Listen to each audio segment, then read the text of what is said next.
When tanks emerged on the battlefields of World War I, they changed the face of war forever. For the first time in history, armored machines could cross trenches, crush fortifications, and massacre defenseless infantry. Soldiers needed an answer. And so, a new category of weapons was born, the anti-tank rifles. Out of desperation and necessity were born metal giants capable of piercing armor. Weapons that transformed ordinary soldiers into tank hunters. This is the complete story of the 5 anti-tank weapons that defined World War II. Each weapon is revealed in descending order, from 5th to 1st place. Prepare to meet the weapons that challenged the armored behemoths of history and changed the fate of entire nations. 5th place, Solothurn S-18 out of 100. Starting in 5th place, the Solothurn S-18 out of 100. A true Swiss 20mm monster that weighed an absurd 45 kilograms, the equivalent of carrying a 10-year-old child into combat. For perspective, a common rifle weighs between 3 and 4 kilograms. This mechanical beast was developed by the Waffenfabrik Solothurn factory in Switzerland during the 1930s, but ironically, it ended up being adopted mainly by Nazi Germany and Fascist Italy. The history of the Solothurn is fascinating. Switzerland, neutral by tradition, produced weapons for anyone who paid. And Germany, still circumventing the restrictions of the Treaty of Versailles, found a way in the Swiss industry to develop weapons it could not officially produce on its own territory. The S-18 out of 100 was the result of this discreet collaboration. It was technically classified as an anti-tank rifle, but let's be honest, calling this a rifle is like calling an elephant a pet dog. Its mechanical complexity was impressive, a true Swiss clock of destruction. Every component was machined with microscopic precision. Tolerances were so tight that dust, mud, or sand could completely jam the mechanism. It was the antithesis of the war-proof philosophy. The operating system was semi-automatic, using long recoil to eject the empty casing and load a new bullet. It looked advanced on paper, but in practice, it was a logistical nightmare. Every part needed to be perfectly adjusted, and field maintenance was literally impossible without specialized tools and trained technicians. And the recoil? Absolutely brutal. Firing the Solothurn was like taking a punch from a heavyweight boxer directly to the shoulder. Even with a robust bipod and a cushioned stock, the impact was devastating. Soldiers reported deep bruises, dislocated shoulders, and even fractures in cases of poor posture. Firing more than 10 consecutive times was physically unbearable. Soldiers quickly realized that moving this 45-kilogram beast in the middle of combat was practically impossible. It wasn't just the weight, it was the length. At almost 2.3 meters in total length, carrying the Solothurn through rough terrain, trenches, or dense forests was an exercise in frustration. Therefore, it ended up being relegated to fixed defensive positions, bunkers, casemates, and fortifications, where its weight was not an issue and its complexity could be managed. Its 20mm ammunition was capable of piercing light armor, about 35mm at 100 meters against vertical armor. In the early years of the war, this was sufficient against light tanks like the Panzer I and II, or armored personnel carriers. But as the war progressed and tanks became heavier, with armor of 50, 60, up to 100mm, the Solothurn became increasingly ineffective. It was a transitional weapon, born in an era when no one imagined tanks would have armor measured in hundreds of millimeters. Nevertheless, the Solothurn served in various theaters. In North Africa, it was used in Italian defensive positions against the British. In Finland, the Finns captured Soviet units and used them during the Winter War. And at various points on the Eastern Front, where fixed German positions needed long-range anti-tank firepower. Interestingly, it was also used in an anti-aircraft role, where its 20mm ammunition was effective against low-flying aircraft. The Solothurn represents an era of warfare that was rapidly becoming obsolete, the era of artisanal precision. It was a beautiful, technically impressive weapon, but completely inadequate for the brutal reality of World War II, where simplicity, reliability, and mass production overcame Swiss complexity. 4th place, Boy's anti-tank rifle. In the 4th position, the British Boy's anti-tank rifle. Named in honor of Captain H.C. Boys, who oversaw its development before his premature death in 1937, this weapon perfectly represented the British military philosophy: robust, reliable, traditional, but brutally uncomfortable for the operator. The development of the Boys began in the mid-1930s, when it became clear that the next European war would involve tanks on a massive scale. The British Empire needed a weapon that could quickly equip its forces spread across the globe. The solution was the Boys, a bolt-action rifle in .55-inch caliber, or 13.9 mm for those using the metric system. Weighing 16 kilograms and measuring 1.6 meters in length, the Boys was an imposing weapon. Its design was unmistakable: a heavy, thick barrel, a robust bipod, and a peculiar stock with a telescopic spring to absorb part of the monstrous recoil. There was also a large rubber butt pad on the stock, but as soldiers would soon discover, it was completely insufficient. The Boys was introduced into service in 1937 and immediately distributed to British infantry units.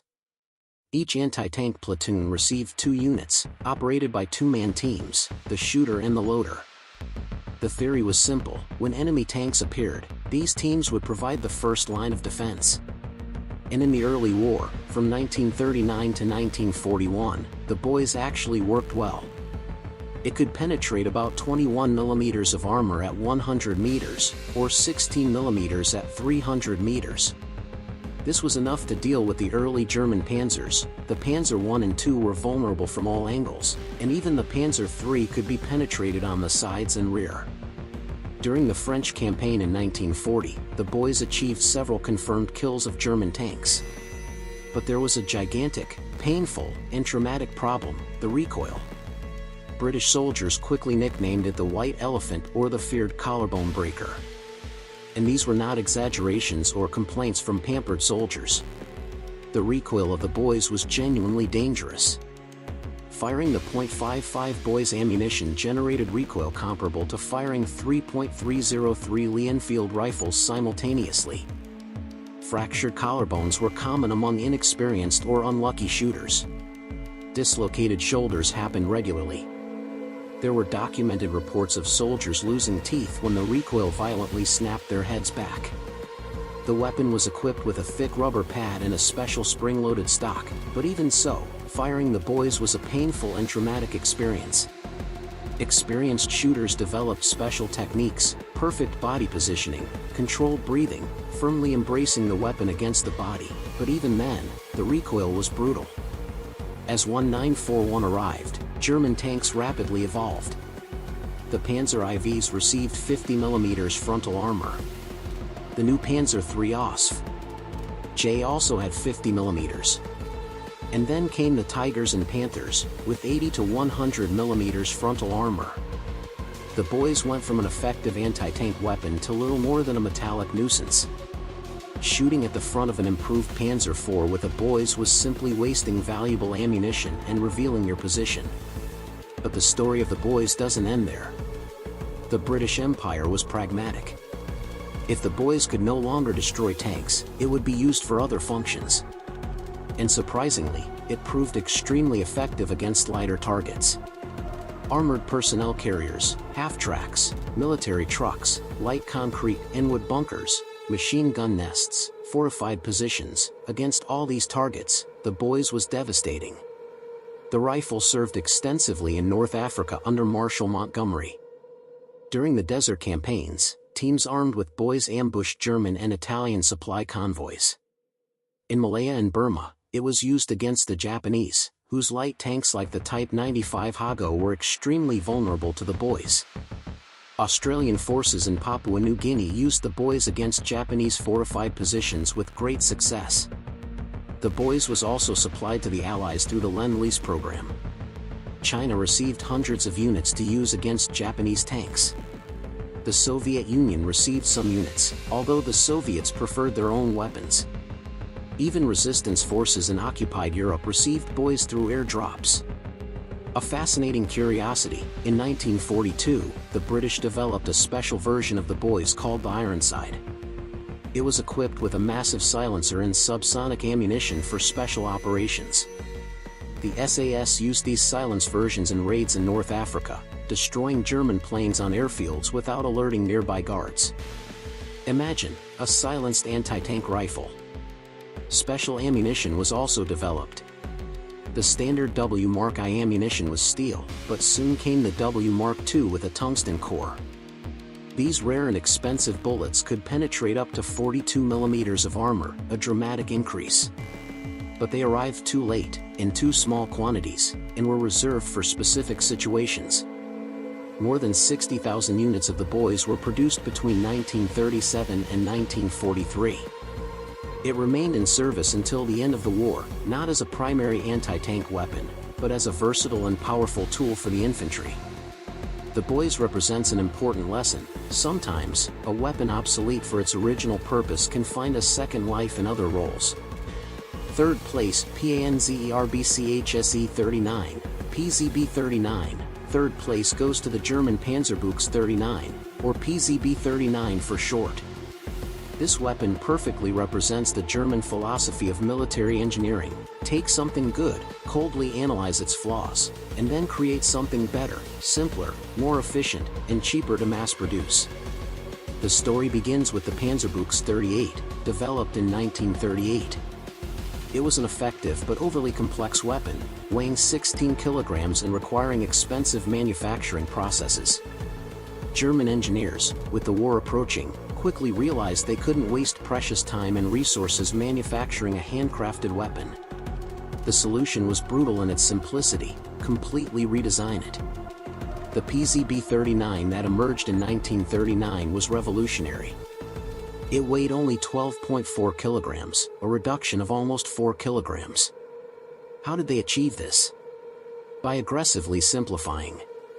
They removed unnecessary components, optimized the bolt design, used stamping instead of machining where possible, and replaced wood with stamped steel in several parts. The result was a weapon that could be produced 40% faster and 30% cheaper than its predecessor. But they didn't sacrifice performance.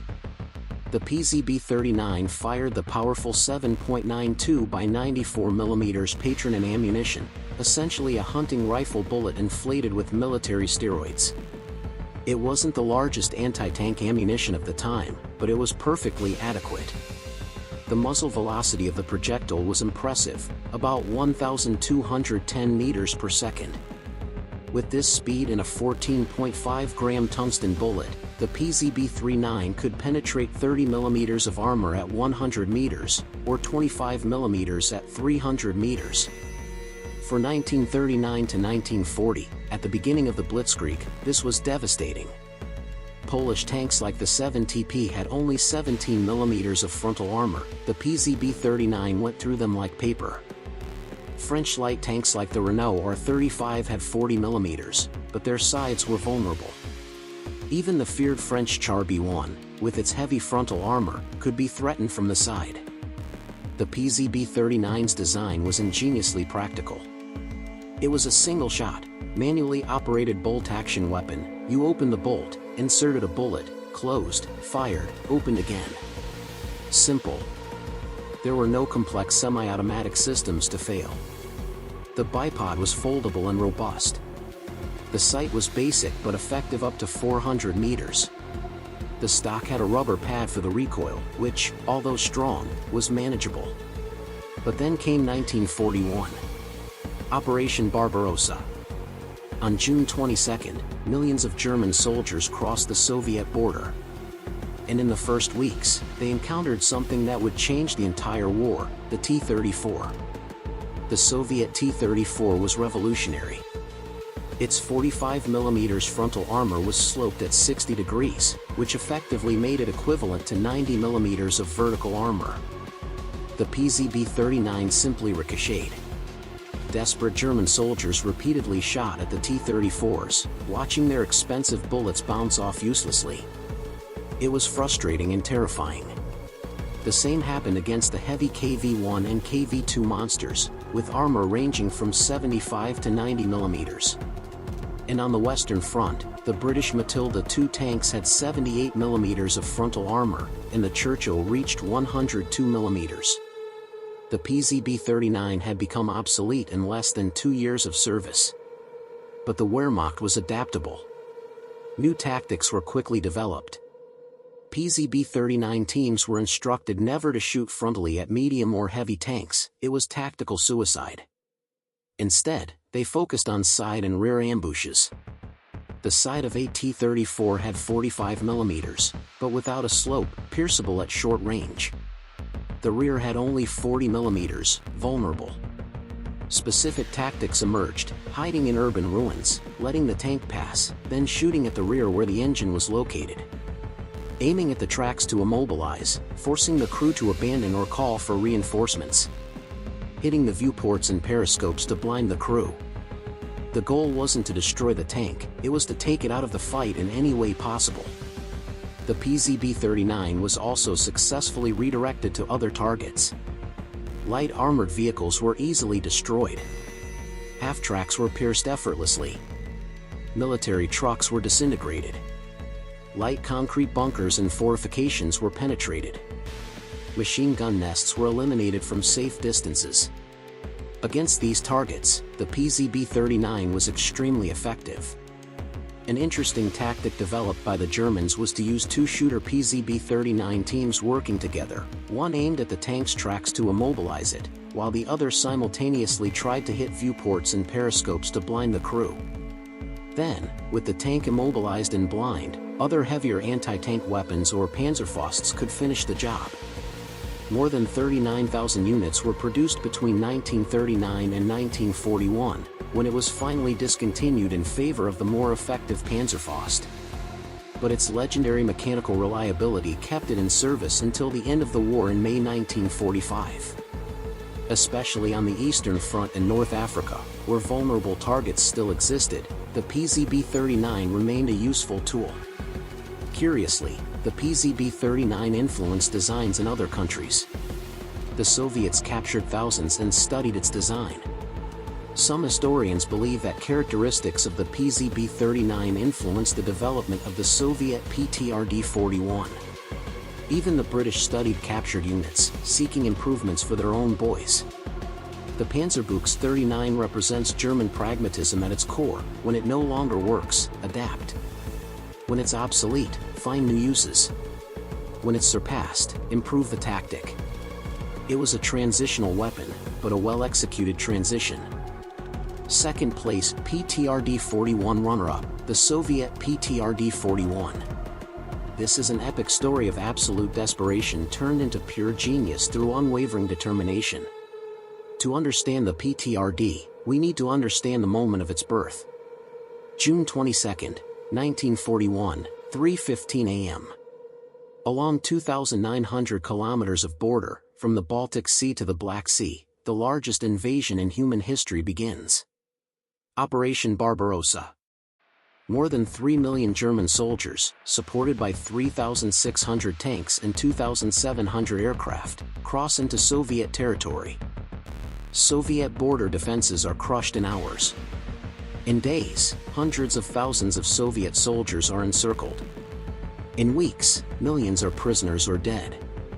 The Red Army was bleeding to death. And one specific problem was terrifying: there were not enough anti-tank rifles. The Soviets had the PTRS-40, but in miserable quantities. The Germans were advancing with thousands of Panzers, and the Soviet infantry had nothing to answer them with. Stalin was furious. In July 1941, he summoned his chief weapons designers for an emergency meeting in the Kremlin. The order was simple and brutal: create an anti-tank rifle that we can produce by the thousands immediately, or you will go to the Gulag. It was not an empty threat, it was the Soviet reality of 1941. Enter Vasily Alexeyevich Degtyaryov, one of the Soviet Union's most brilliant weapons designers. At 57, he had already created the DP-27 machine gun, used extensively by the Red Army. Now, he faced the greatest challenge of his career: creating a functional anti-tank rifle in weeks, not years. Degtyaryov worked 18 hours a day for 22 consecutive days. He slept in his office. He ate at the drawing board. His team was small but dedicated. In record time, literally 3 weeks from concept to functional prototype, the PTRD-41 was born. PTRD stands for Protovotankovoy Ruzio Degtyaryova or Degtyaryov anti-tank rifle. The 41 comes from 1941, the apocalyptic year of its creation. What made the PTRD special was not just its devastating power, but its brutal and philosophical simplicity. Degtyaryov understood perfectly, there was no time for complexity. There were no resources for luxuries. It had to be simple enough to be manufactured in makeshift factories in the Urals, where Soviet industry had been hastily evacuated under German bombing. The PTRD was semi-automatic, operating by long recoil. Each shot automatically ejected the empty casing and loaded a new bullet from the 5-round magazine. This was genuinely revolutionary for anti-tank rifles of the time, which were usually single-shot manual action. An experienced shooter could fire 10 rounds per minute, twice the rate of the German Panzerbüchse 39. It fired the 14.5 by 114 mm ammunition, an absolutely monstrous bullet. For perspective, a common assault rifle bullet like the 7.62 by 39 mm is 39 mm long. The PTRD ammunition was 114 mm, almost 3 times longer. The bullet weighed 64 grams, compared to 8 grams for a common rifle bullet. It was an artillery projectile in the form of a rifle. This monstrous ammunition was capable of piercing 40 mm of armor at 100 meters, or 35 mm at 300 meters. This was enough to deal with most medium German tanks on the sides and rear. The Panzer III J had 50 mm front, but only 30 mm side, vulnerable. The Panzer IV had 30 mm sides, pierceable. Even the feared Tiger I had only 82 mm side. If you hit perpendicularly, there was a chance. Weighing 17.3 kilograms with a total length of 2.02 meters, the PTRD was surprisingly manageable considering its apocalyptic power. A 2-man team could operate it effectively, a shooter and a loader/observer. The shooter aimed and fired, while the loader observed the battlefield, supplied ammunition, and helped reposition quickly. But the true brilliance of the PTRD lay in its production philosophy. Degtyaryov designed every component with mass manufacturing under extreme conditions in mind. It didn't need complex tooling. It didn't require rare metals or specialized processes. Basic steel, simple stamping, minimal machining. An evacuated factory in the Urals, operating with improvised equipment and unskilled workers, including women, teenagers, and the elderly, could produce PTRDs. And they did produce them. More than 184,000 units were manufactured during the war. That is more than all the other anti-tank rifles of all the other nations combined. The PTRD equipped anti-tank platoons across the Eastern Front, from the desperate Battle of Moscow in the winter of 1941, through the hell of Stalingrad in 1942-43, to the final siege of Berlin in April-May 1945. The Germans quickly learned to fear and respect the PTRD. They captured units whenever possible and repurposed them as Panzerbüchse 784, R, the R meaning Russisch or Russian. This was the highest compliment an enemy weapon could receive in the Wehrmacht, to be considered good enough to use against its own creators. Specific tactics were developed around the PTRD. Teams would hide in ruins, bomb craters, or trenches, waiting for tanks to pass. The first shot aimed at the tracks to immobilize. The second and third aimed at viewports and periscopes to blind. If the tank was light, shots to the sides could penetrate and set it on fire. If it was heavy, the goal was to force it to retreat or call for support, buying time for artillery or other anti-tank weapons to arrive. A fascinating curiosity, the PTRD wasn't just anti-tank. It was the Red Army's multi-purpose weapon. German bunkers?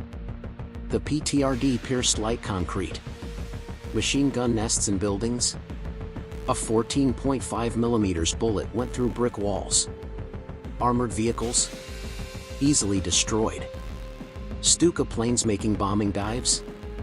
There were documented reports of veteran Soviet shooters hitting Stukas during the dive, an almost impossible feat, but one that happened multiple times.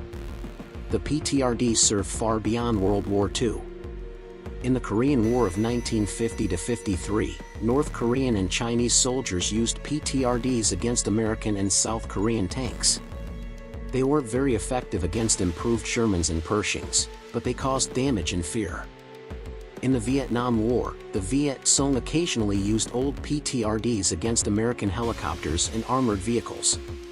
And surprisingly, even today in 2025, PTRDs occasionally appear in conflict zones, Syria, Ukraine, Africa, a testament to their robust construction and eternal design. The PTRD-41 represents the Soviet soul in steel, brutal, simple, effective, and produced in quantities that crush any opposition through sheer volume. It wasn't the most sophisticated weapon. It wasn't the most comfortable. But when your country is being invaded and your capital is threatened, you don't need sophistication. You need something that works, that can be produced by the thousands, and that puts lethal power in the hands of every soldier. The PTRD did exactly that. First place Panzerfaust, and finally, the absolute, undisputed champion that revolutionized warfare forever, the German Panzerfaust. Now, we need to make it clear from the outset, technically speaking, the Panzerfaust is not a rifle. It is a disposable hollow-charge launcher. But you know what? That's exactly what made it absolutely revolutionary, utterly terrifying, and deadly beyond any conceivable measure. Let's understand the crucial historical context. It is 1943. The war has changed dramatically. The German attack on Stalingrad failed catastrophically. The Battle of Kursk in the summer of 1943 was a massive defeat for the Wehrmacht. The Soviets are now advancing from the east with seemingly endless hordes of T-34s, IS-2s, and KV-1s. The Western Allies landed in Sicily in July and will soon be on the Italian mainland.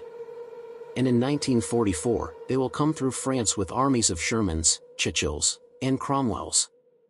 Germany is not just losing, it is being crushed under 300,000 enemy tanks. The Wehrmacht desperately needs an anti-tank weapon that can be produced by the millions, operated by anyone, even teenagers and the elderly, and that is genuinely lethal against any enemy tank.